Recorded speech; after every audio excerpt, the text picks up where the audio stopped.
StarCast is proudly sponsored by DoghouseSystems.com. If you use the code StarCast or Biscuit at checkout, you will get double memory on your next Doghouse system. And also TweakedAudio.com. Go to TweakedAudio.com for high-performance noise-reducing earbuds. Use our code StarCast and get 30% off plus free shipping on your entire order. And finally, SC2QuoteOfTheDay.com. Daily quotes from the StarCraft 2 community. The site may suck, but the quotes are sick. And make sure to go check out their t-shirts in their new store. Once again, that's SC2QuoteOfTheDay.com, and we thank them for their support. Sponsor an episode of StarCast at thestarcast.com.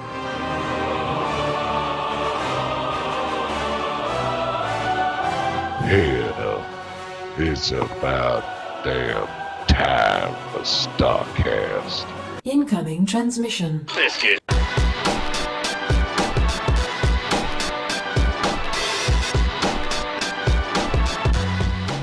Welcome back, everyone, to the 174th episode of StarCast, the StarCraft podcast. I'm Garrett Weinzierl, and joining me, as always, is Kyle. I always forget your middle name, Fergusson. Well, it's not very exciting. It's Robert. Oh, that is not particularly exciting. But I guess there were kings named Robert, weren't there? Oh, sure. Like Yeah, so you're 100 good. of them. You're fine. Sure. Thrilling. Yeah, Grandpa Bob got my name for that. So Robert. But we're back. Yeah. I just watched an episode of 30 Rock where there was a character named Garrett, and I got all excited, but then he was kind of an ass, so I'm less excited. I always get a little excited for you when I play Dragon Age 2 because that's the default name for your character. Really? Mm-hmm. That's Not awesome. the last name or anything, just Garrett. Isn't the guy in Witcher's name close to that? Oh, Gerald? Gerald. Okay, my middle name's Gerard. That's why I got excited in Dragon Age, wow. or Witcher. So you're GGW. I am Girls Gone Wild. I remember the first time ever as a kid staying up late watching Comedy Central and a Girls Gone Wild commercial coming on, and they show, the send 3 easy payments of $19.99 to P.O. Box blah, blah, blah, blah, blah, GGW. I'm like, oh my God. I have the worst goddamn initials ever. But hey, that guy's in jail now. Those terrible excuse for porn films are no longer being made. Yeah. And my initials are once again unsullied. And I think you'd use better things than stars and happy face to cover nipples. You're a classier man than that. Right, I use motorized tassels. Motorized? Wow. That's what they flip on their own, man. You can be relaxing in a chair and have them spin forward. Exactly. This conversation has... no learning curve on those. No. Anyways, hi everyone. How are you doing? How are you enjoying this conversation about softcore pornography and nipple tassels? And names. That's how we got here in the first place. But we're back after a short break. There was the holidays, which of course means Thanksgiving is always one of the roughest holidays because you're like, oh man, 4 days that I don't get to play any video games. Yeah, luckily I had the latest Zelda on 3DS, and my laptop could handle Hearthstone. So I wasn't completely up Schitt's Creek, but StarCraft was not happening. Yeah, what else have I been playing? That's really about it. StarCraft and Hearthstone, and a little bit of WoW. Been that announcement of that new expansion. I'm just like, time to get back in. I feel like, and I'm curious. I'm going to do this to myself. And this isn't a WoW show, but just bear with us, folks. It's a Blizzard fan show, so. We talk about other games. Right? So sue us. I feel like every time a WoW expansion is announced, I get really stoked, and I have a blast playing the game before the expansion comes out, and then by the time it comes out, I'm kind of burnt out. Well, that's some poor strategy then. For being a strategy show, you got to follow what I'm doing, which is not playing at all. Yeah, but sure, I'm reading a ton. I'm, of course, very excited about the various talents and the free level 90 character that you get with buying the game, so not completely free, of course. Yeah, but right. The boost you get there. So I've been strategizing what I want to be. I love demonology. I love the leap. I don't think the demonology model is going to get an upgrade because that's pretty new come Cataclysm. So it'd be a little weird to be like, I'm a high res, whoa, demon, kind of strange all of a sudden. It's not really a new model though. It's pretty much just Illidan. Yeah, like a three-colored Illidan, so nothing special. Yeah, but I'm excited for it. Should be a good time. So, did you have a good Thanksgiving? I think we talked about this on They Move, but I just feel the need to reiterate that question here. Yeah, I did. Lots of family, so always a bit exhausting. My family is so full of schedules, too, so a vacation is hardly ever an actual vacation. But the cool thing was, and I didn't even know this, because you go to the airport and you can't even bring like a shampoo bottle with you full of liquid, or you have to like have it in a bag, and it has to be all these small things. It has to be tiny, and it has to be sealed in a Ziploc bag. Right, which makes no sense because I've tried to go through there with Honest Tea, like, those glass bottles, and maybe the glass, but either way, like the little cap is down, it's like vacuum sealed, like it hasn't been opened, and I'm not transporting flammable liquids, but I've had to throw it away. Yet this time, I came back with tons of leftovers. Like, just hordes. I had a whole pie in my bag. I had two cartons of leftover lunch. I had a big thing of turkey all on my carry-on. It's like, well, if I really wanted to make, like, plastic explosive that looks like turkey, wouldn't that be easier than, like, bringing all the chemicals to mix something there on the plane? I don't know, because I think the bottom line is that you're allowed to bring food on an airplane. Because, yeah, sometimes flights are long and they don't feed you anymore. I just assumed, they don't feed you anymore. That's another big thing you about get, like, the world's smallest bag of pretzels full of the world's smallest pretzels. If you're flying, like, Southwest, everywhere else you have to buy the food completely 100%. If you go on, like, the Trans Air bus or Spirit, that was the darn thing I took to BlizzCon 3 years ago. That was abysmal. Everything but water was costing money. Wow. All right. I mean, we do the cheap flights, too. We usually do AirTran or Southwest, but this time we did Delta, and they still gave you the little bag of pretzels and, like, a small cup of soda. Yeah. But, yeah, you just got to go for that tomato juice because they always give you the full can. Because no one else wants tomato juice. You couldn't pay me to drink tomato juice. When you're starving and tomato juice is like an inch from soup anyway, you'll do it. It's good. I would vomit. I would vomit all over the place. Well, maybe if it was like V8 Splash, sure. Nope, doesn't matter. That's just Gatorade mixed with... well, that's just weird stuff. Not a fan. Yeah, anyways, I digress. I was going to talk about Black Friday shopping and how ridiculous that was, but I feel like we've had a long enough intro already. So let's get into... Did you do? I did. I went on Black Friday. Oh my goodness! What'd you get? It wasn't nearly as bad as the day after Black Friday. Black Friday, we found a parking spot. The day after, we drove around a parking lot for half an hour before giving up on that mall. Wow. Yeah. Huh. How strange. I don't know what to tell you. We got an iPad that is our Christmas present that we're not allowed to open yet, and it's kind of dumb because we both were there and paid for it. So not your idea then? Well, no. We had discussed this. Like, well, what are we going to do for Christmas? None of us really want anything. I kind of want a new console, but I'm not dying for one yet. And we both really want an iPad. So we're like, well, why don't we just go halvesies on a new nice iPad and call Christmas done? So that is nice. Yeah. The only thing I want out of any of the releases right now is Titanfall. That's coming to PC anyway, so yeah, good to go. I'll just wait. Other than what is it? Planetary Annihilation that I'm still waiting for. See, now you make me feel better about wanting a PS4, even though the Xbox One has Halo, which I love, and Titanfall, because if you're playing Titanfall, I'm going to want to play with you, so I might as well get the PC version.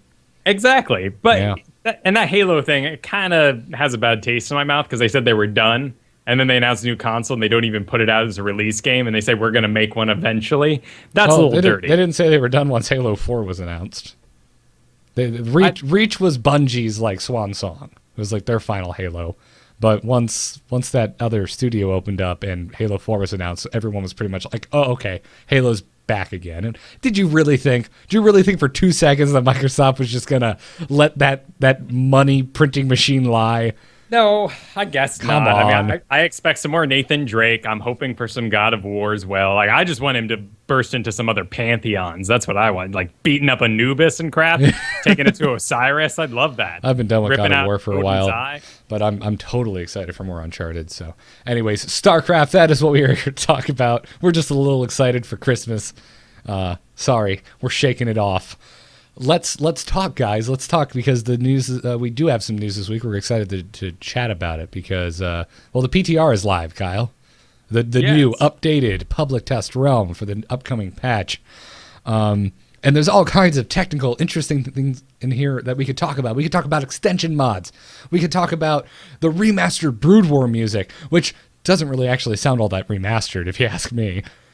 No, it doesn't. I mean, I guess when you remaster something, you just kind of put a sheen on it. You're not actually re-recording it. Right, which I was actually expecting, like, it sounds better. Like I guess I was expecting a re-recording, get it more modernized, get a live band to perform this. That's what I was thinking too, because there was that transition. I mean, listen to the original like World of Warcraft release opening song. That thing sounds like crap nowadays. But now you listen to the full orchestra. They got the chorus going on. It sounds great. I don't understand people who mute the music in Blizzard games. I don't get it. Well, other than Hearthstone, because there's only 2 songs. Right, Hearthstone, I get it. Although I love the 2 songs that are in Hearthstone, they just need more than 2 because it's driving me slowly mental. Yes, you can hear it for several hours after you finish a long game. I mean, hell, if nothing else, like, we've got, 3 different boards in the game? Just make, like, the music, the zone music for whatever the board is made it, like, modeled after in World of Warcraft. I don't care. Just give me some variety. But I will say, it is cool to hear Brood War music again. Right, I do challenge anyone out there to go listen to the Terran 1 song, and this is your... and not feel immediately nostalgic. Chat room's like, hey, what if we're listening to your podcast? Like, okay. But we don't have music underneath our podcast except for the intro and outro, so you could put the music lower and still be listening to the podcast. That's true. Yeah. Actually, that's what I do a lot of the time. The only time I turn music off is if I'm like streaming, and usually I'm streaming Hearthstone, and I want to listen to like Spotify or something.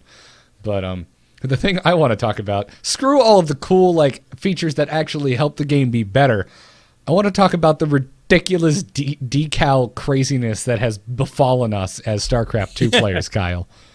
Yes. So you can now, of course, upload a custom decal, the little flat things that go all around your base, and set it for your clan that you're a part of.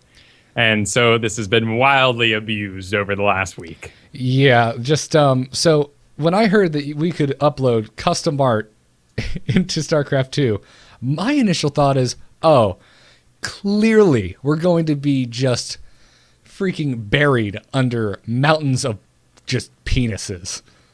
But no, the first joke to rise to the top, people are making freaking Baneling decals. It makes it look like there's Banelings hanging around. Or my favorite, and definitely the best use of transparency, Burrowed Widow Mines. Yes. That's the one that I think works the most. Like, it actually almost looks like it's right and in the game. And, of course, people have uploaded Dustin Browder's face, more popularly In Control's weird sort of lip-locked face. Dude, that In Control face is horrifying and hysterical at the same time. Carbot stuff. It's pretty creative what people are doing with this. He looks like a mouse about to go for some cheese in a mousetrap. He does. He's rather seductively eyeing something hungrily. Oh, man, that is great. I hope he's okay with this because it is hysterical. He's got to be. It's all in good fun. Yeah, the Dustin Browder head is really good. We need a Chris Siggety and David Kim one as well. So I don't know what kind of like restrictions are going to be placed on these now, or if some poor intern is going to be in charge of verifying every single one that pops up in a clan of over 5 people or something. I think it's just going to have to boil down to, if you're Reports. reported, then they do something about it. Because there's no way. I mean, this is how it works in Dota, right? We uploaded Freddie Mercury as our team in Dota, and it was in the game. That's true. It just boils down to, if you make like, I don't know, a wiener like we were talking about, and people report you, okay, they take action. I don't think you can preemptively screen all of this stuff. That would be such a waste of manpower, in my opinion.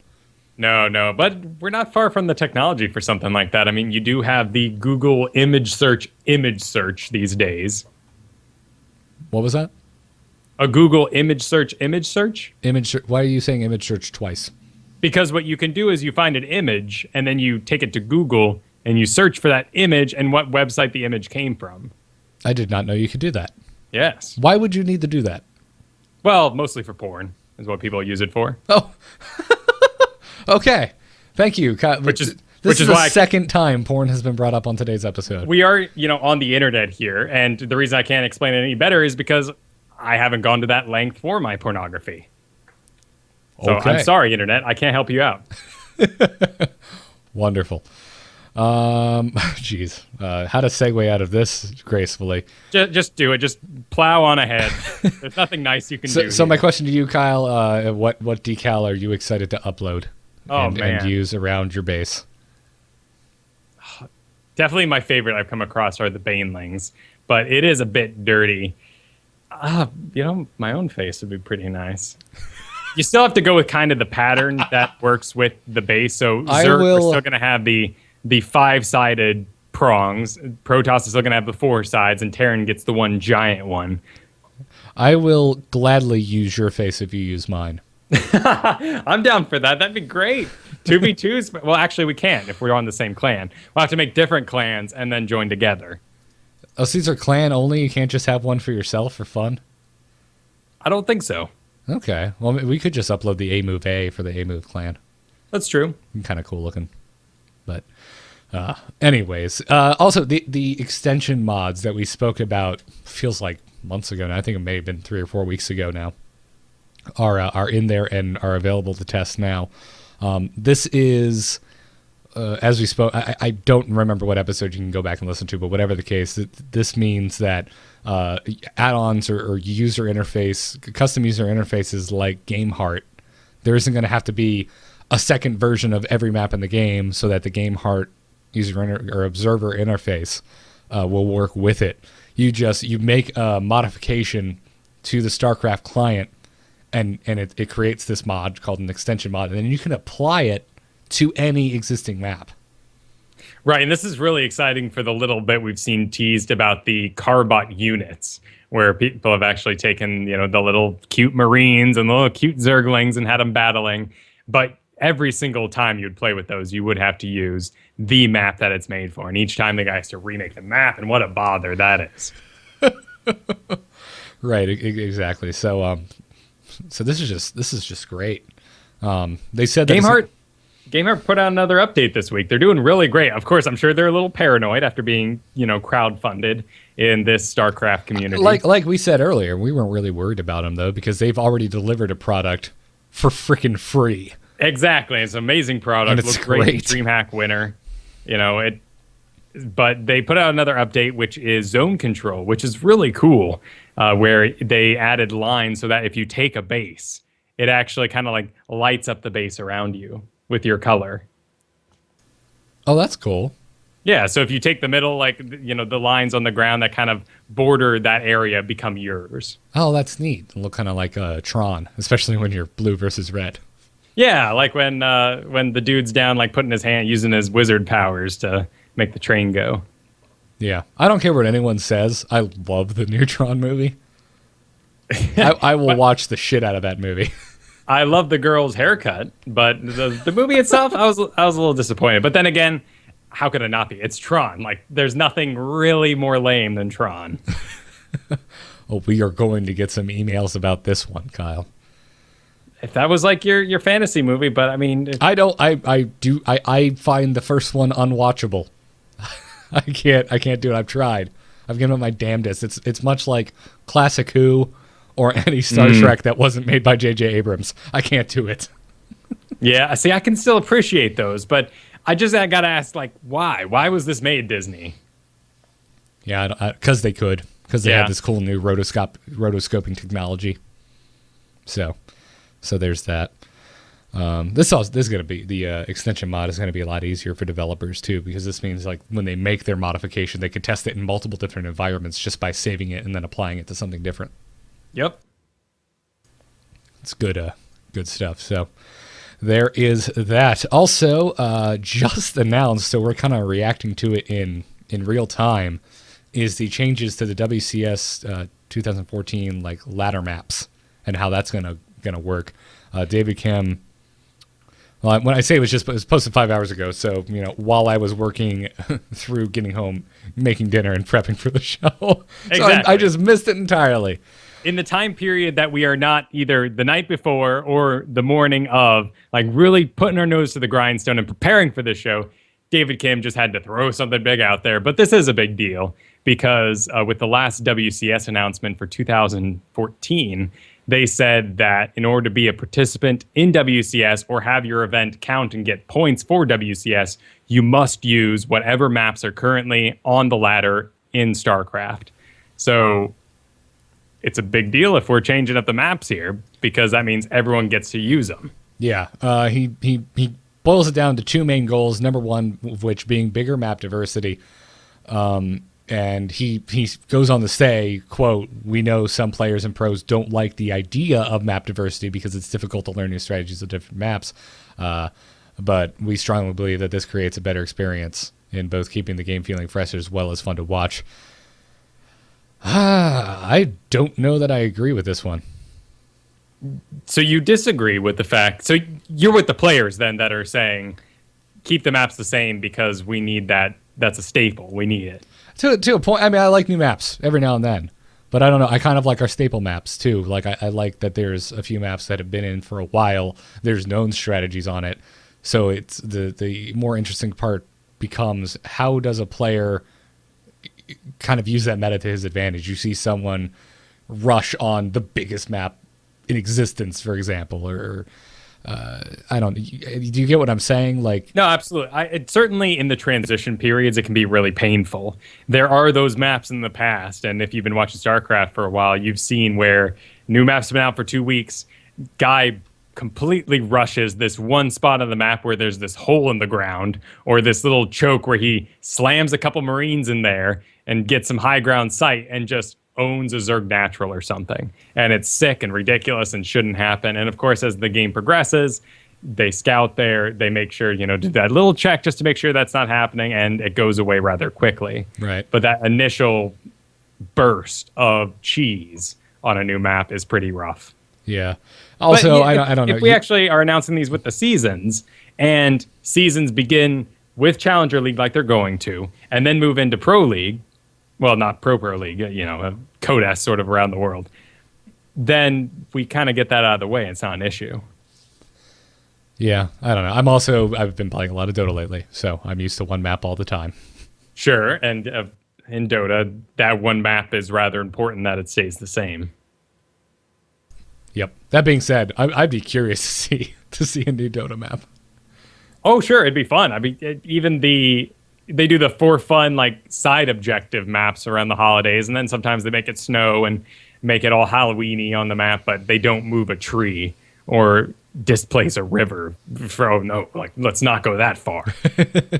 It would be interesting. But StarCraft has a long history of different maps doing that to the game, and something like Dota has a long history of not changing that map in the least. Yeah. So David Kim went on to say exactly what maps were being cut. Belshir, Vestige, Whirlwind, and Alkaline Waste are being cut because they've been around for so long. Same as Star Station. And I guess Derelict Watcher is the last cut here. He said it was a toss-up between Derelict Watcher and Polar Night, but because Derelict is the older map, they're thinking it's better to cut. Oh, so, I would have gotten rid of Polar. See, this is why I don't think maps should be cut just because they're old. I think this is the wrong way to go. Okay, it's old. Get rid of it. Yeah. I don't know. Because everything else Blizzard does about this game is so cold and calculated, and it seems like there's real legitimate math, statistics, and all kinds of shit that goes into the decision being made. Whereas why is it maps? We're just it's old. Get rid of it. I don't know. I'm not sure I understand that mindset. I agree. And the maps they're adding new GSL maps, which they say they have. GSL is currently working on 2 different maps that they're going to bring in 2014. And a new Rush map, which is interesting. So a smaller size map, with the shorter distance in between to add to those strategies. I want Metalopolis brought back. Actually, Metalopolis isn't the one, that I'd be afraid of, but it'd be fun to see, certainly. It'd be cool to have, All-Star League, or at least when you play non-ranked, if you could just have all the maps ever that have been in a ladder pool. Yeah, that'd be interesting. Although, I don't know, if you're playing unranked, it's usually to train for ranked, so... Yeah. Well, maybe unlimited downvotes. in unranked or something. But then could maybe be you get in that interesting. issue where everyone just downvotes all but one, so you'd have to have some sort of blockage in there. But at any rate, they're pulling from GSL and they're pulling from themselves. And I wish they had included in this some sort of method or contest that they're going to be running so we can have maps from the community and other places. Okay. I mean, it does make me feel better when we got to the end here, and then the maps being added are GSL maps, or some of them. Most anyway. certainly. So that makes me feel a lot better. I've obviously put a lot of GSL carries a lot of weight for me personally. So, as I think it does for a large portion of the community. Yeah, most certainly. Serious mode. Yeah. So yeah, there's that.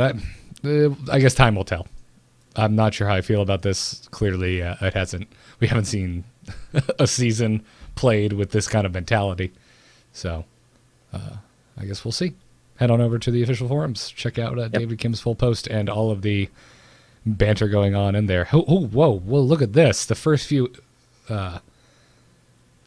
comments are actually on topic and not flamey. Oh, wait, no, here comes the flame. Okay. Yep. Right. How far did you make it? I made it to comment 2 here before he asked about MMR decay. It's like, not on topic, buddy. That's not on topic, but certainly on our minds. Yeah. Speaking of GOM, though, you want to talk about some GOMTV changes? Yeah, so GOM has announced that they are going to be going to Twitch. And it's a bit cryptic. We're still trying to figure out what exactly is going to be going on. They are going to have still a premium yearly subscription. They're going to have... They're also pulling a Netflix and announcing that they're going to change their name for no apparent goddamn reason. Netflix changed its name? They tried to, and then everyone said it was a stupid friggin' idea, and they didn't change their name. Remember, they were going to split their mail order service off and call it Flixster, and then keep their internet streaming thing called Netflix. And everyone's like, wait, what? Why? Huh. I do remember the drama around them losing DVDs, but that is kind of lame. I don't know. Maybe they just wanted teams. Well, it's clear that their end game, I think, is to do away with the physical media aspect of their company. Sure, it is a bit of a waste, and frankly, probably really expensive. I'm sure it's just a pain in the ass. Yeah, that too. I'm sure it can't be that expensive, or why would they start doing it? I mean, people were using them because they were a cheaper alternative to Blockbuster. Well, anything is a cheaper alternative to Blockbuster. My God, $7 for 2 days on a video game? That was rough. Hey, man, when you're us at a younger age and don't have a job and can't drop $60 on a game, $7 is like, oh, thank God I can play this. Yeah, most certainly. Man, I love Redbox and Netflix. Yeah, but anyway, GOMTV is now going to be known as GOM EXP. The new experience. Because you can that really rolls off the tongue. GOM EXPA. The GOM experience. That's what they're going for here. I'll just still refer to it as GOM and GSL.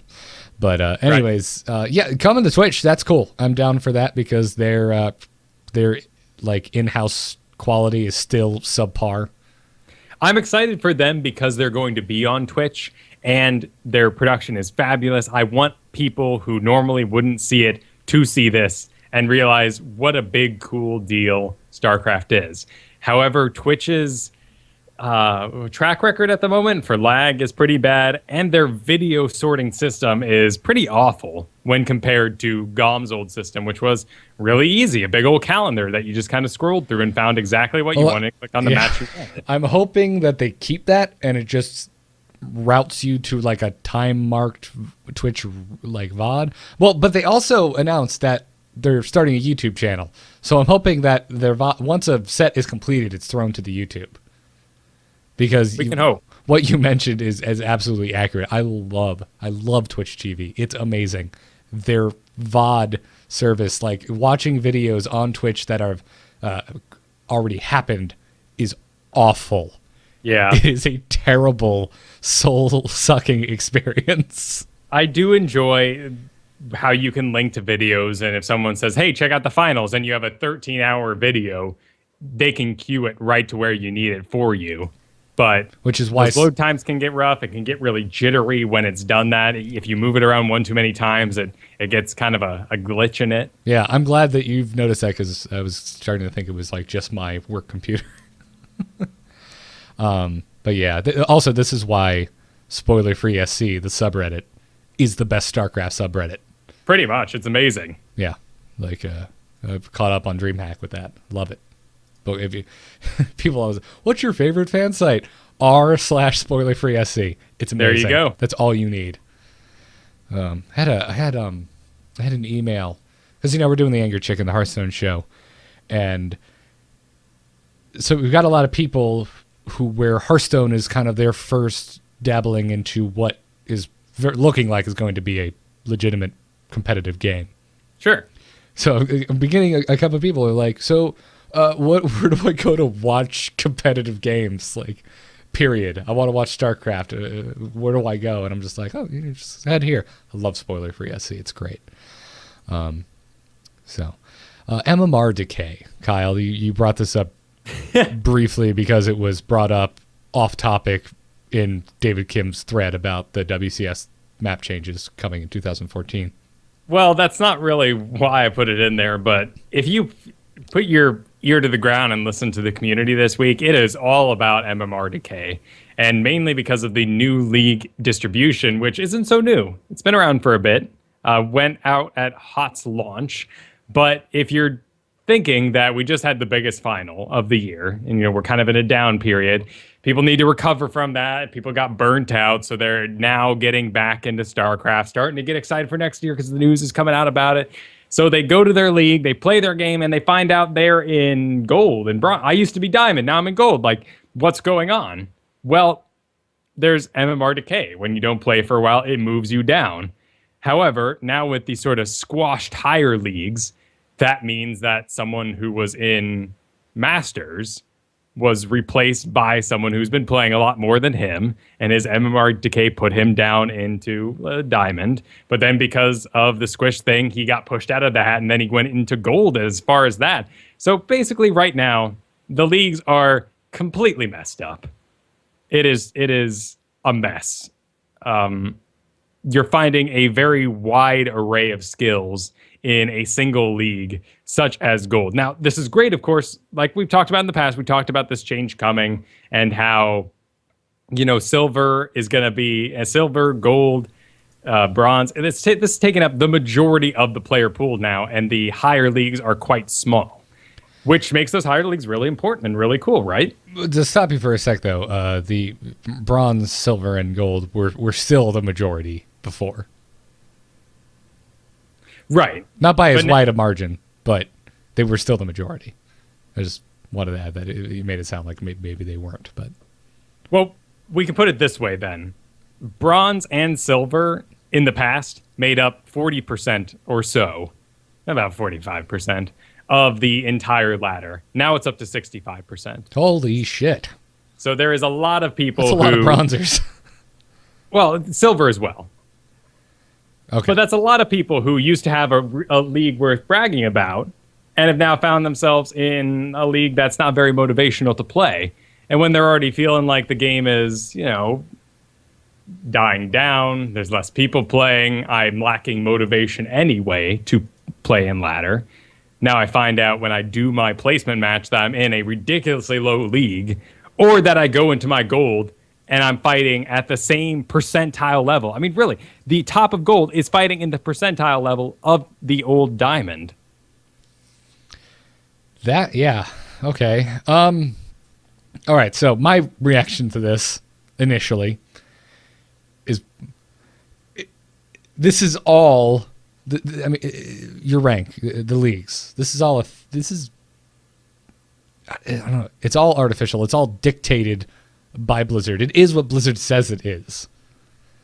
Sure. So what everyone is up in arms about is the fact that it's now harder to get into the higher leagues and to have an EP to stroke. That is the blind argument that is being made. When people actually take some time, think about it, make an educated argument, what they're really saying is that with the leagues being bigger there is a wider skill discrepancy between each level, as in like gold 100 and gold 1 is a huge difference. Whereas gold used to just be kind of gold, and no matter where you were in gold, you were kind of in gold. And if you were in high gold, you're kind of like fighting the low plats, but you were still in gold. And if you fought anyone in gold, you'd probably have a good match. So what happens now is you're going to get matched up against another gold player, and either you have the chance of being just wildly better than them or wildly worse than them. Right, because you got to think that if every single one of those people was taking up the 100 spots that are available, we'd be good. Like, basically, if this system was ready at launch of the game entirely, it would have been great because people would have fallen into place and people would have been playing enough to make this work. But now in the game's, longevity, it's kind of rough to have that wide of a discrepancy because people aren't logging in as much to play every night and maintain their spots, which is why the MMR decay is a big deal. Think about it like this, actually. Okay. You played Burning Crusade, right? Yes. Did you play on release? Yes. Okay. Remember Hellfire Peninsula? No, because I couldn't play.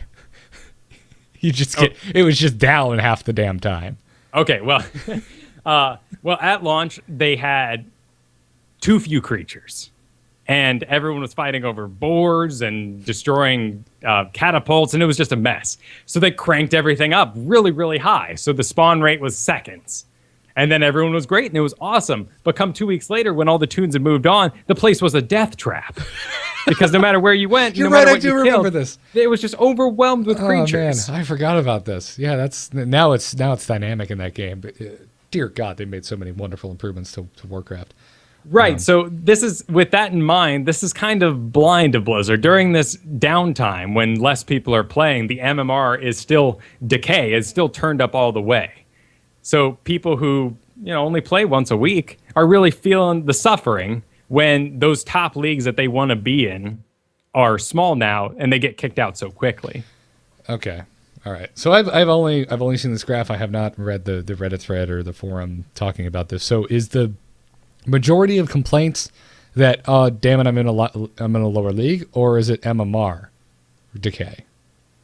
Is that what the it sounds to me like the more intelligent, like the issue that actually makes sense is the MMR decay, but are people presenting the argument in that fashion? Well, no, of course. People are not making the most educated arguments against it. Okay. But the MMR is an issue in our current system because if you really go for it and you score platinum, which is now a bigger deal. I mean, if you look at this graph, platinum is sitting in between old diamond and masters. It's upper diamond and just the beginning of masters now. Yeah, so if you score into there and you don't get to play for a week, you're out because it's so small that people take your place rather quickly. Yeah. Podcast listeners, if you're listening to this and wondering what the hell we're looking at, go check out the show notes on amove.tv/StarCast in the blog post for this episode. We have a link to a graph in case you're just like, what the hell are they talking about? Right.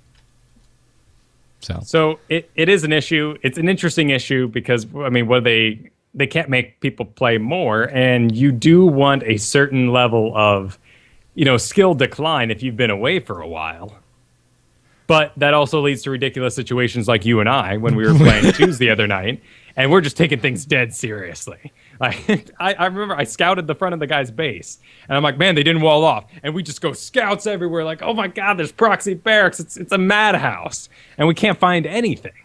Yep. And we're just fighting. But then on top of that, I go to expand, and the Zerg is not letting me expand. He's harassing with lings and banelings. I'm like, oh shit, this guy knows his stuff. There's aggression coming, and then here comes Marines and a tank. We're like, oh shit, okay, defensive positions, and we just destroyed them. And we walked into their base, parked, and won.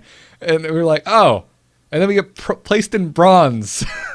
Right, and we have been in bronze on our twos since beta of Wings of Liberty. Pretty much. And like I'm sending in my lings and like splitting. I'm like, oh man, I'm such a badass. Like this part's gonna go fight the army. Then Alpha Team, you're into the mineral line. And I get in the mineral line and there's nothing to stop me. I'm like, oh, I just should have ran for the mineral line in the first place. We could have won this 10 minutes ago. He brought the SCVs to greet you. Pretty much. Yeah, I don't get it. I don't know. It was a really fun game though.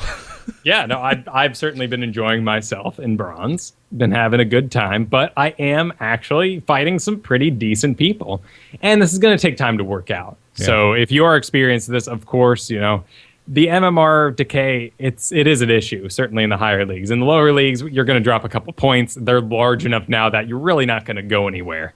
But it is disturbing to queue up for your bronze 2v2s and still get a worthwhile fight after you've been playing for 3.5 years. Yeah. So, all right. Well, that's cool. I guess that's not cool. I guess they need to. Yeah. All right. You've converted me. I went into this very cynical, like, who cares if the matchmaking system is still good? I'm still playing people that are around my skill level, which I bet you is still somewhat true, because even before, whatever league you're in, you weren't necessarily always getting matched up against people in the same league. I would constantly play people in the league below me and the league above me. Sometimes, too, every now and then, you just get a friggin' Masters player and be like, what the hell are you doing, Blizzard? Yeah, but there's a lot of other factors. Yes, the ranking system is actually really good, but it also all kinds of other factors, like there might not be a good match for you on looking for a game at that moment. Right, and when you get into 2v2s, like things get really wacky. You can be in bronze, and then it puts you with a Masters player, poor Masters guy. But they're even you out, so you can fight against a double diamond team or something ridiculous. So it does happen. If that happens, give that other guy control. Just trust him. Trust in Masters guy. Just make money, give him all the gas, good to go. But the decay is an issue. But I do like that they are making the ladder more special, and they're doing this too with the actual WCS next year. I mean, you need to be ranking on the ladder. You need to have your at least 200 games played. Like, these things need to happen. In fact, Shoutcraft America got announced, I think it was today, and they got the participants for Shoutcraft Winter because of the ladder. And these guys had from the ladder, like their participants were selected from the ladder. Exactly. They were informed, and they had to get to a certain point in the ladder in order to be involved. And that's awesome. Damn. Yeah, that's nuts.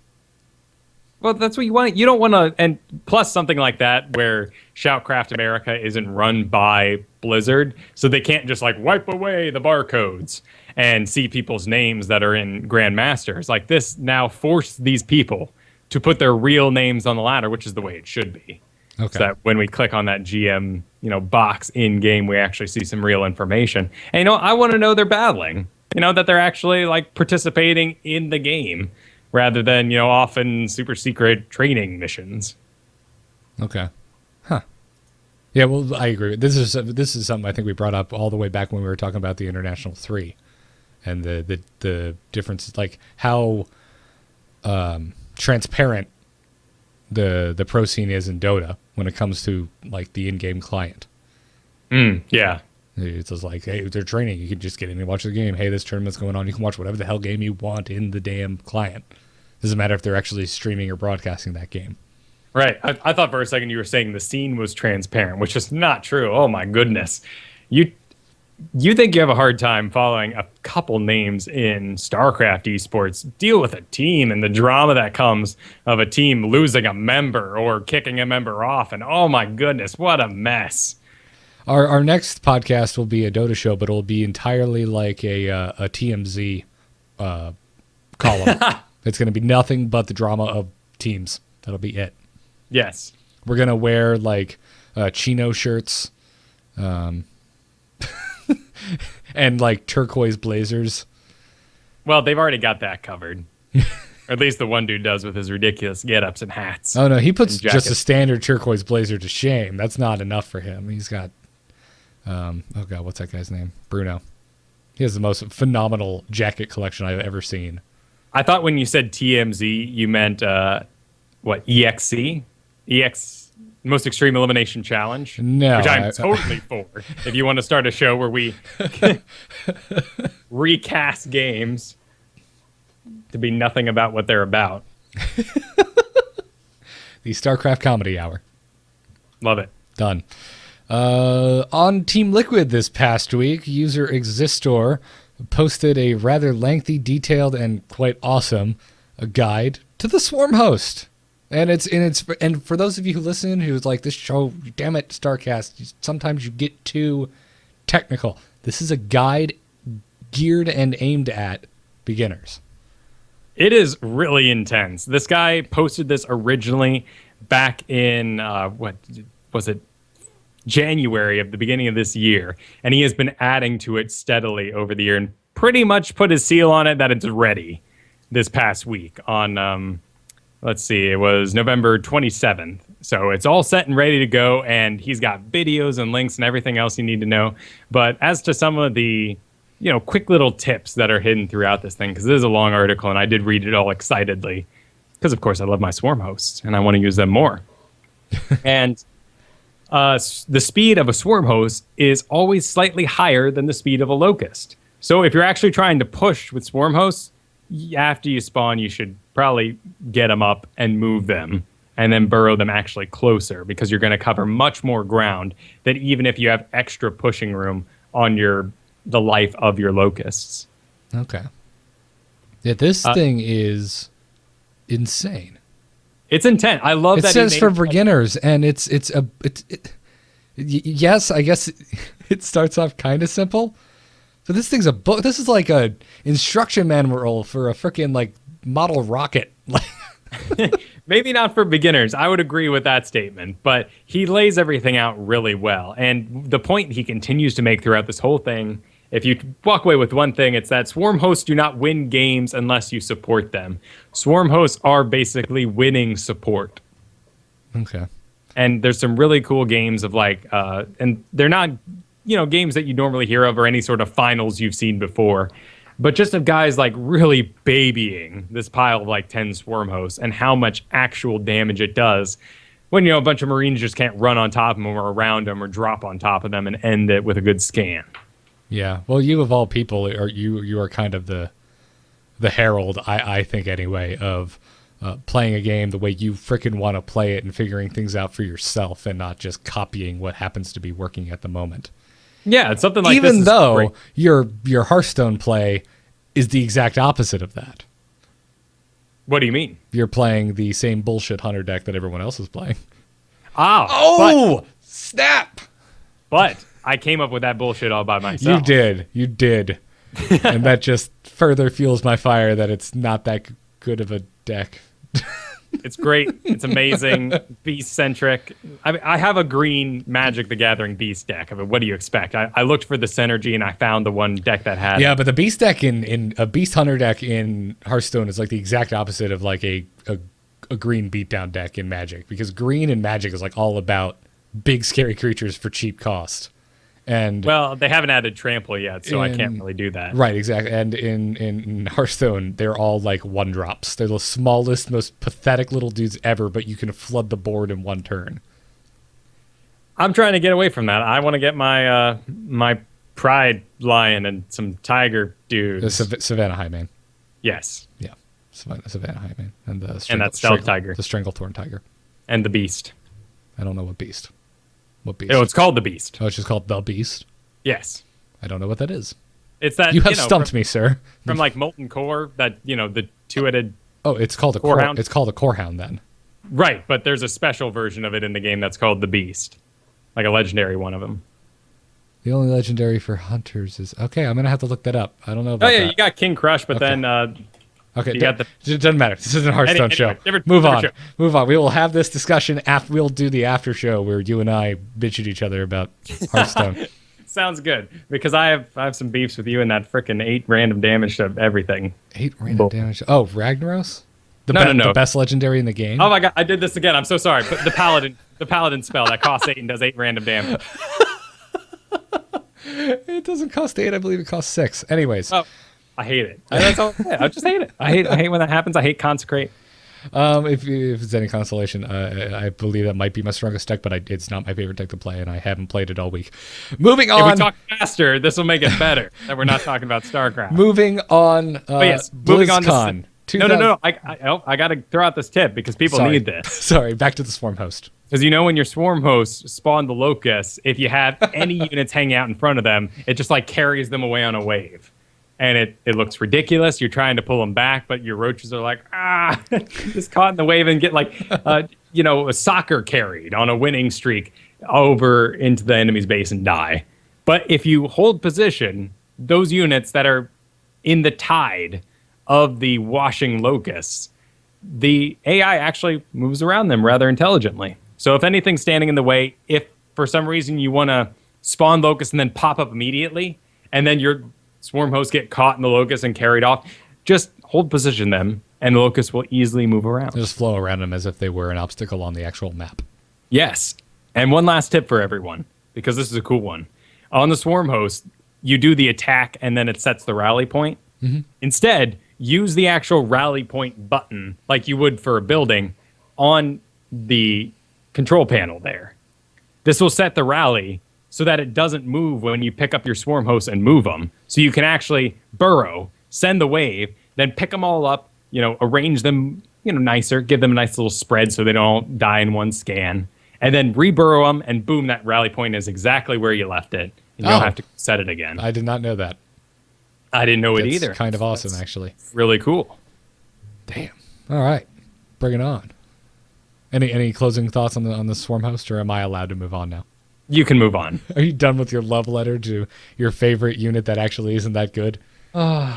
Yes. Well, mainly because, yeah.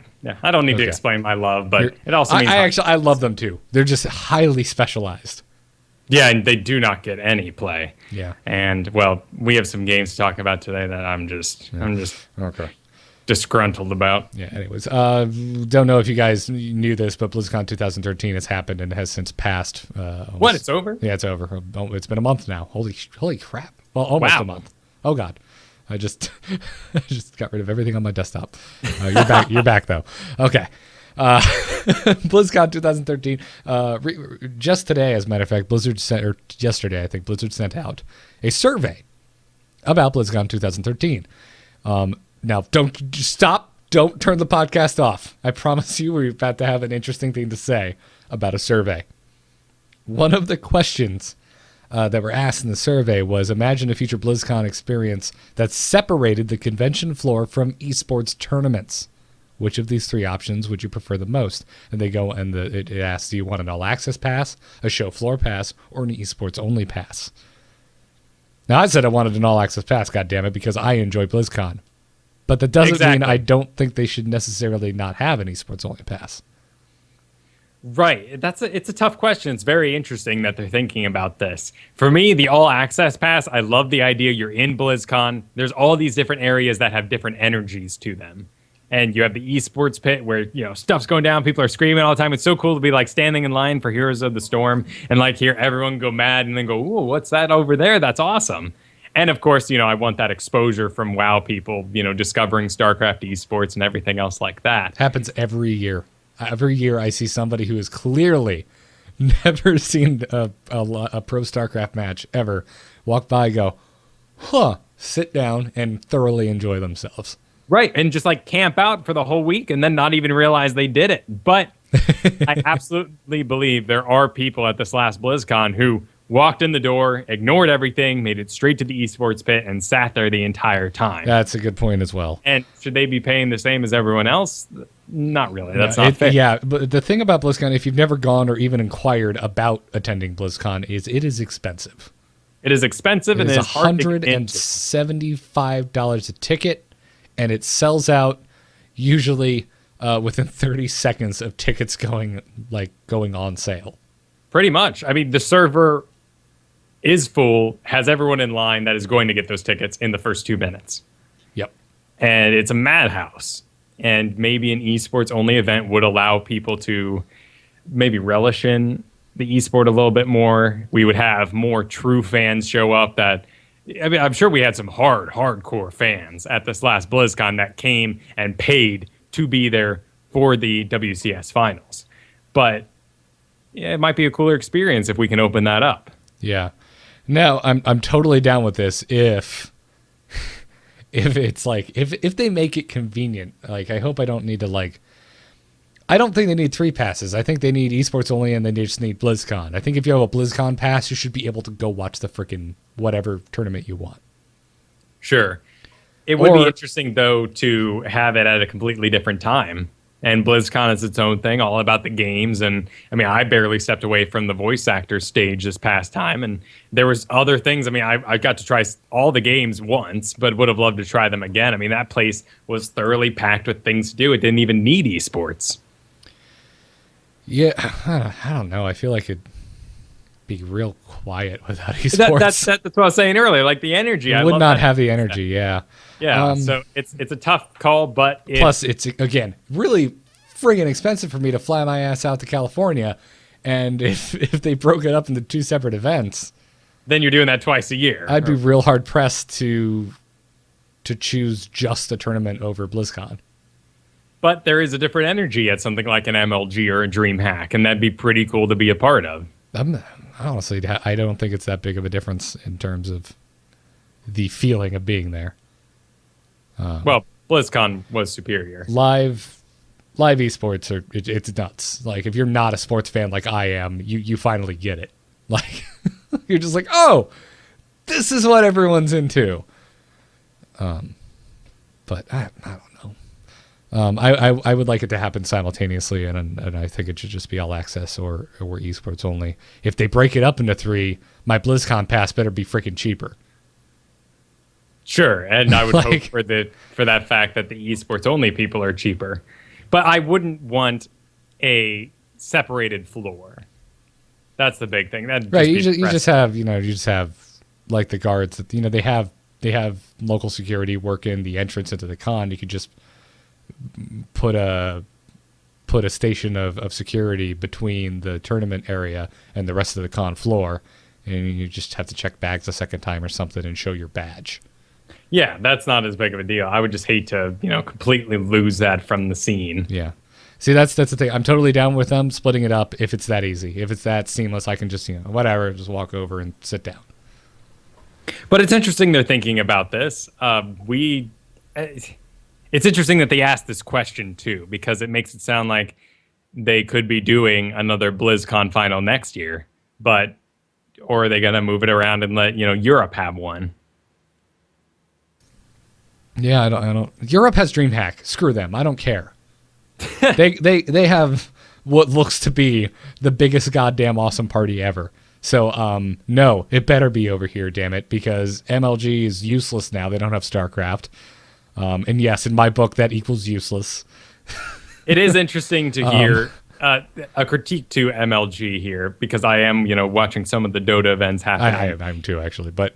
It's funny to see people complaining about the exact same things we did, and it kind of puts an odd flavor to MLG, because it doesn't seem like they fixed a lot of the issues that we presented to them about StarCraft or their production of it, with downtime issues and just shooting the crowd in between, and lack of interviews and other sorts of things to fill that time, and the lack of notice about, all right, we'll be right back with the next game.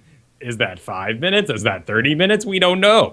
Yeah, they're not peppy. Their production is not even close to the best in the industry. They ride the popular games at the time, and it's exciting for Dota to have that, but at the same time, I'm like, guys, you're the popular kid, but, keep it true and make your own scenes, because they're not going to be holding on to you forever. Yeah. I don't know. It's weird. Clearly, we're biased, so. Of course, yeah, they dropped our game. Of course, we're a little upset. Yeah.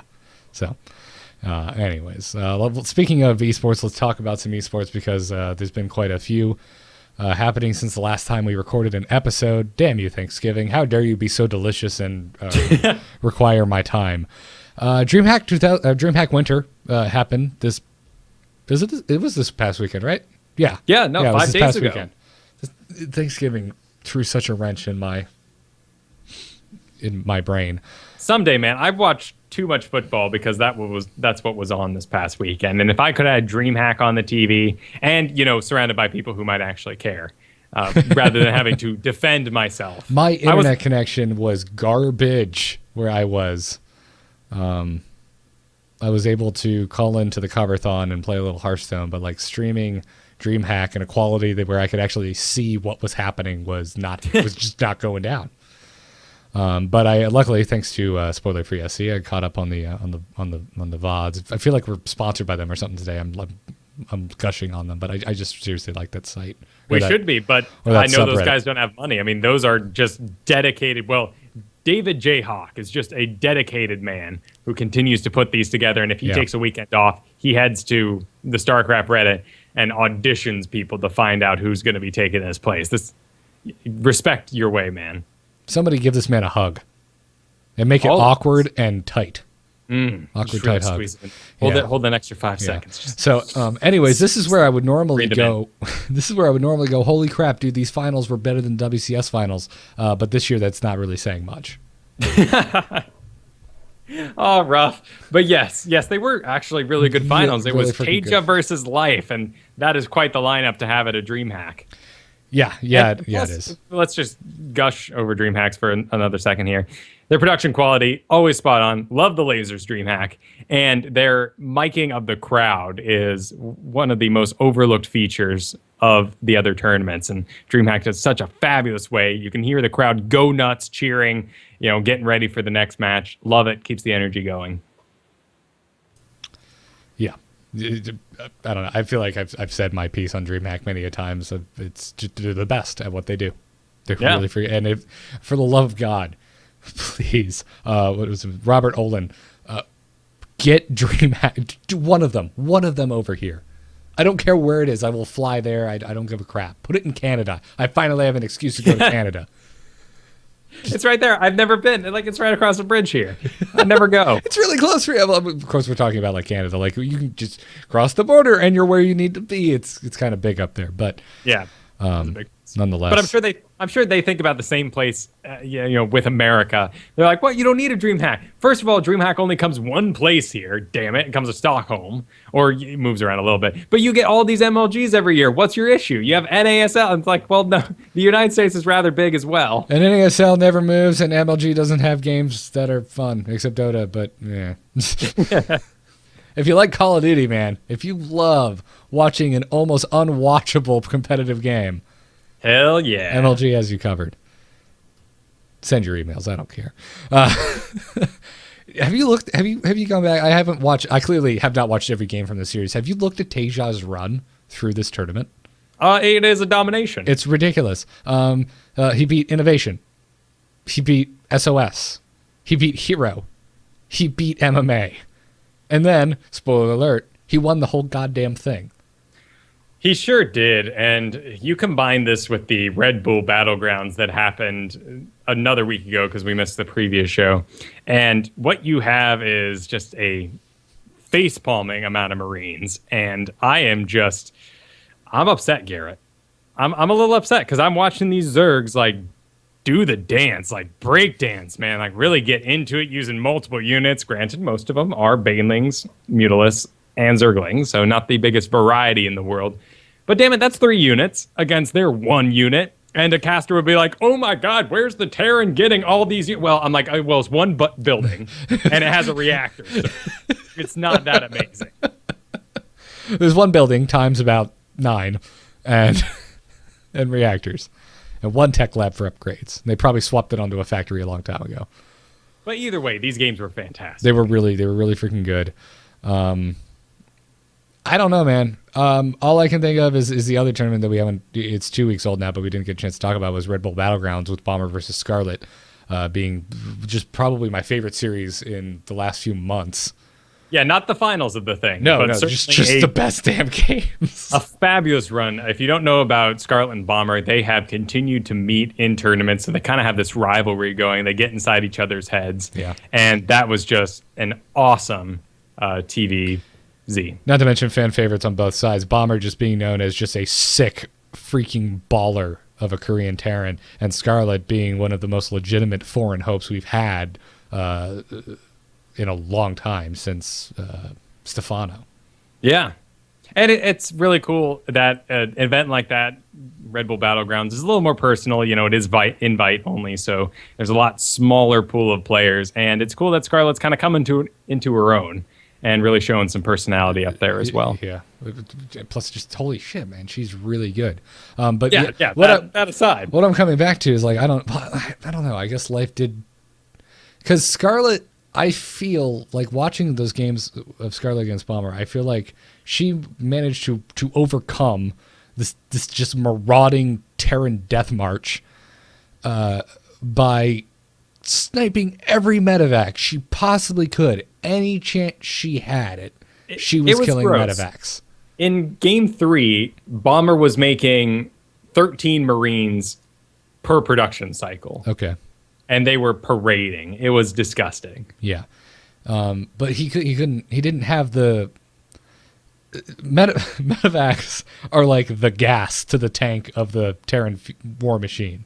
If you don't have medevacs, you're going to run out of gas real fast. Yeah. Like, every stim is damage done to yourself. So I don't know, but I'm thinking back to this Life versus Tasia game, and I did see Life taking out a lot of Tasia's medevacs. Although granted, every time it was like medevacs that had no damn energy on them anyway. Yeah, it seemed like that was part of Tasia's strategy, was if they ran out of energy, ditch them. I'll just make some new ones. And he'd leave them almost like Overlord scouts in various places. Yeah, I was kind of like yelling at my screen, like, why are you leaving that there? Pull that. And maybe in the Life fan, I'm like, yeah, all right. Yeah, you miss Nice micro those pick-off. medevacs. Yeah. Also, his freaking his pickups with the Thor, so beautiful. So I love seeing that. I don't see it enough, and every time I see it, it's impressive. I really want them to do something special with the Thor, because I would love if a reaction to Mutalisk was more Thor-based. It's not it anymore. It's more just, well, I'm fighting Zerg, so I'll just get Marines forever. And Tasia just had like the one. It's like a garnish. Like, I need something to soak some damage. A Thor. It's a scarecrow. You just kind of throw it in there, and you're like, don't come here. It's not really a big deal, but just don't come in here. And it worked. Yeah, it kept him back. It was really nice to see one, because it was working. It was doing its job against Life's Mutalisks. But we would be at fault if we didn't talk about Game 2, which was wacky. You say wacky, I say, well, I agree with that, and I raise you awesome. It was just a really good game in its wackiness. We got to see some really good StarCraft. It was the opposite of standard StarCraft. This was just wacky is a good term. So this is the one where Tasia tried to proxy Rax Life, and Life's like, that's cute. I'm gonna proxy hatchery you in your natural mineral line. Yep. And ended up popping out a queen, a couple of spine crawlers, and while it didn't really work for him, managed to get some of those spine crawlers up into Tasia's base. And well, with the creep there and him unable to wall off once again. Well, that was the tail end of this. The beautiful part was the beginning and middle part of this. It was a Zerg siege line.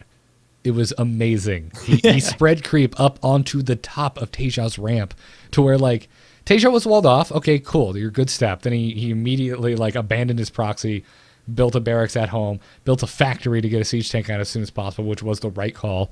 But he was so behind at that point. Like, this Zerg siege actually worked. Like, he had 3 freaking spine crawlers at the bottom of Tasia's base, stabbing the shit out of his supply depots at his wall because an overlord was scouting it, and there were queens on the low ground that could not only add DPS when needed because it had sight because of the overlord, but more importantly, transfuse the spine crawlers. This was it's amazing. Watch the game. Our ranting isn't going to do it justice. But the cool thing is that even you're like, oh, whatever, he loses a supply depot, he rebuilds it. No, because the creep was spilling over the ramp, he lost the supply depot. That it's not coming back. That was it. It was gone. So awesome game. I am a little surprised that, with the pylon change, and this might be an odd point, but with the pylon change where you can't warp up ground, that creep hasn't been changed like that. But I guess this strategy of doing a proxy hatch in your opponent's natural, and it wasn't even like a spot on, like, I might get some minerals here. Like, no, he built this thing with the purpose of getting creep up into his opponent's base, and it was pretty ridiculous. I think creep should go up top, to be honest. Yeah, well, I don't disagree. It only works on ramps. It doesn't work on cliffs. So yeah, no, you can't. Other than that, the sweet and Zerg players know what I'm talking about. That sweet lineup you do where you get all the little creep colonies. What are they called? The creep tumors. Creep tumors. Get them all like right What's along wrong the with cliff. you? Who are you? I don't know. I'm going in the past. I was listening to the remastered music, quote unquote. But you got them all there up on the cliff, and you make that one magic little bit of creep that goes around the corner, down the ramp, and boom, it just spills out, and it's beautiful. Yep. You nerd. It's a joy. Yeah, so this is really freaking good. It was a good game. For a second there, I thought Tasia was like going to take it, and no, he didn't. Alas. Yeah, he actually managed to push it back and move out, but by that time, life had multiple bases, an actual economy, and he took out Tasia in that one. But Tasia takes it all. It's interesting. We've been having some really big swings in what's OP at the moment. Certainly, my opinion towards Marines are at a height of anger. You have always hated the Terran parade, though. Yeah, if it has like some Marauders in it, then I'm happier because I'm like, at least there's some variety I'm looking at. Really? Because that sucks for you, because then they just soak all the Baneling hits. I know, right? But then I'm like, well, at least they have some diversity here, and I'm not just getting schooled by a single. It's like getting run over by just roaches, or early games when you have like 6 zealots just walk into your base. It's what is this? It's just like, yeah, exactly. You're disrespecting me with this composition. This isn't even pretty. Yeah. But, it's funny because 3 weeks ago, or hey, a month ago now at BlizzCon, we're talking about Protoss being completely OP. And then they take the very next tournament right after that. And now things have changed back. And we still haven't had a balance. So always interesting, the ebb and flow of balance. That's the cool thing about StarCraft. Although I got to say, as someone who enjoys Terran games, I'm sick to death of seeing Marine mine medevac. Yeah, and I think everyone is as well, and we don't know what to do about it because we kind of killed the Hellbat, and that was a good choice in my opinion. That was pretty gross just seeing medevac Hellbat, but now we don't see him at all. At least you saw it transition into something else. Yeah. Like, I don't know. If it didn't straight up kill him, so if you want to pick for a third favorite game of the week, watch Game 3 of Tasia versus Life, because it's a standard StarCraft game and it is awesome. The back and forth is just absurd. There are like 3 separate times in this game where I'm like, Tasia's dead. He's dead. There's no coming back. And Tasia, throughout all these games, was a whiz with Widow Mines, and not in the usual sense that he used them offensively. He just always got a couple, had them really well positioned, really well spread out, so they always took out something. In game 3, on his final like main mining base, he burrowed like 10 or so Widow Mines in the mineral line, and Life fell for it. 9 Mutalisks just got eaten alive. Oh, just good night, bye, see ya. That was sick. It was really good. But by far, Bomber vs. Scarlet, of all the games I've watched since we last recorded, loved Bomber vs. Scarlet. But the finals for DreamHack Winter were no slouch either. Go check those out. So. And I wasn't very familiar with Nathanius, the caster with Apollo, but he did a great job. Yeah. I wasn't really super familiar with him either. And I'm trying to remember. I remember when I was listening to it, I hadn't seen him yet. All I was hearing was his voice, and I thought he was someone else. And I can't remember who he sounded like. But doesn't matter. Yeah, he's a good caster. It was a good pairing. So. Well, now we're just finding out that Apollo works with everyone, so go Apollo. Yeah, do it. He's interchangeable, even if he's a third wheel. Right. Try casting. Just works. Try casting. You just add a 4th one in there, and you can become the quadricopter, and you can deliver packages for Amazon. Oh, dude, the Archon? Archon. Oh, wow. We'll have to come up with a really bad Dragon Ball Z fusion dance. Oh, did they ever do more than 2? No, not that I'm aware of. Okay. I gave up after... I stopped watching Dragon Ball Z after the Cell Saga. Listen, I watched many, many crappy cartoons. Some that were just poorly animated, like Jumanji. But wait, there was a Jumanji cartoon? There was a Jumanji cartoon. Really? It looked a lot like Wild Thornberries. Or Recess was also a really ugly cartoon. Okay, Wild Thornberries actually was pretty well animated for its time. Or Pepper Ann. Okay. I like the wild thorn berries. But I'm thinking of like really bad, like off superhero ones. Like I love Static Shock, but damn it, and I watched a whole lot of Yu-Gi-Oh too. But this past weekend with my family watching TV, I saw ads for Bakugan, where they fight with tops. Is this your first experience with Bakugan? I've seen it in stores, but I didn't realize they actually made a cartoon based off fighting with tops. Nope. Yep. That's exactly what it is. I'm surprised you went this long in your life, having not. Yeah. I'm offended. I can't. You should be. It's awful. That is. I know. Like, I know Yu-Gi-Oh is like Yu-Gi-Oh GTX 25 or whatever is now like dueling while they ride motorcycles, but at least they have monsters. Tops. Yeah. Yeah. I have. Soon we'll be battling those like string pull helicopters. Wow. Okay. All right. Yeah. Actually, that's probably more exciting than tops. I apologize. The plastic army men with the plastic parachute that you would get at the dollar store. Yes. There you go. Or those little those sheets that you would then pop out the foam and make a plane. But yes, you had to the put a penny styrofoam plane because they didn't have any weight. Yep. I will say I loved those when I was a kid. Yeah. I don't know why. I freaking loved the styrofoam World War II planes. That was because it was the only thing you could get with your Chuck E. Cheese coupons or tickets that didn't cost like $1 billion, and you wanted the bicycle for Xbox. You're hitting me with that mad weird nostalgia of things I haven't thought about in forever, but the second you mentioned it, I immediately know what you're talking about and feel like I'm 5 years old again. So thanks for that, Kyle. You're welcome. Taking you back. All right, and this brings us to the end of StarCast. If you haven't realized already, we're done. That's it. That does it for episode 174. We'll be back next week. That's looking like, look at the calendar. December 12th. December 19th will be our last episode before we break for Christmas. We'll be taking 2 weeks off. And we don't know if we're doing anything special this year for Christmas, but we'll let you know. Yeah. Next week, once we actually talk and plan stuff. Oh, of course it's special. We're doing Christmas for Christmas. Things and stuff. Yeah, well, of course. Of course. That's going to happen. But as always, StarCast is a production of amove.tv. Bookmark that site because there's other great shows like A-Move Radio, which I don't feel like I pimp enough. That's Kyle and myself and Ben Zweifel, our buddy from This Week in Blizz. It's our general, like, treat it like an after show to StarCast. It just doesn't happen directly after StarCast. This is where we get on and we talk about all of the off-topic stuff that we try really hard not to bring up on StarCast or The Angry Chicken or Biggest Fan, even though Biggest Fan is like an off-topic show in its own right. A-Move Radio comes out right after the weekend, so we are some busy folk, but that's when we get all our just general geek on.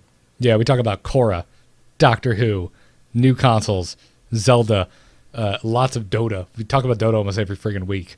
Hearthstone, even though I record The Angry Chicken directly after A-Move Radio, we still talk about Hearthstone. So check it out. We really enjoyed it. It's the most personal show we do. So enjoy that.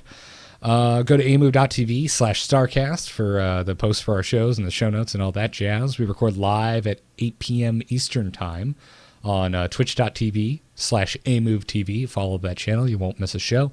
Our VODs are available on youtube.com/StarCastShow. And our podcast is also available as opposed to there's iTunes, there's Stitcher, and we're on the Frog Pants Studios Ultra feed at frogpants.com. Email us at starcastshow@gmail.com. Follow us on Twitter at the StarCast. I am at Garrett Art. Kyle is at Kyle Fergusson. And big thanks to our production guy, Captain Noobing, who edits the podcast version of the show. Go to nomoonart.com for my graphic design portfolio. I freelance for a living. It's how I pay my bills, so check it out. And if you need a graphic designer, maybe you can hire me to do something. Kyle, where can people find you? You can also find me at Biggest Fan Podcast, where this past week we did snow. Biggest Fan snow. Mostly we talked about me skiing, to be honest. I would have literally nothing to say on the subject. Well, if you haven't heard Brockett and I talk, then you know we can literally talk about anything. We have many times, if we had the time, seduced ourselves with the idea of doing a morning show where we literally just pick up the Chicago newspaper here and read it, and we'd have more than enough to rip on. He is a delight to have here in my house, and you should check out Snow because all of our general topic episodes are awesome, hilarious. We talked about Frozen as well because, hey, that's got a lot of snow in it. Gotcha. Still haven't seen it yet. It's good stuff. I heard it was good. I enjoy me some Disney movies. Well, who doesn't? They're good. I'm really pissed that they pretty much straight up said that they're done with traditional animation. Yeah. Like, if you didn't go see the Princess and the Frog, damn you, because that movie was amazing. It was good. The story wasn't, the hottest because, well, there's only so much you can do with the prince trapped as a frog that needs a kiss. They put a surprisingly awesome spin on it. So right, and the bad guy was cool. Love that bad guy's voice. But you know what? When you have to outsource bubble drawing to China to make Little Mermaid, I can see why you're happy that computers exist. Yeah. Okay. And I'm not joking there. That they actually did that. Oh, okay. There wasn't enough bubbles underwater. Anyways, big thanks to our sponsors, doghousesystems.com, tweakedaudio.com, and se2quoteoftheday.com. Our code is StarCast, and that gets you double memory on your next Doghouse Systems gaming rig. That same code gets you 30% off and free shipping off of your entire order of noise-reducing earbuds from tweakedaudio.com. And finally, just download the QOTD, or search for the QOTD app on the iOS or Android market, and download SE2 Quote of the Day's Quote of the Day app. We thank them for their support. We will see you all next week. Thanks for tuning in. Have a good night. Or morning, whenever you're listening to this. Good luck, have fun. That's how I usually end it. Bye. Good job. Yeah.